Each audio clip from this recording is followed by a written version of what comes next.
So, nagbabalik muli ako para ikwento sa inyo kung ano nangyari sa akin during my night shift. So, it's totally horrible and toxic. Ang dami nangyari. So, bali, ang patient ko is 3 ICU and then 1 CCU. So, ang census ko tas 1 transfer patient. Then, first, nung dumating ako ng 7 p.m., meron na akong 2 patient for ICU.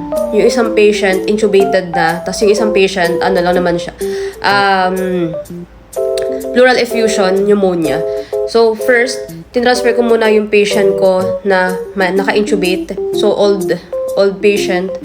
So, tinransfer ko muna siya, and after a while, tinransfer ko na rin yung isa kong patient na may pleural effusion. Then, meron naman akong kasunod na patient na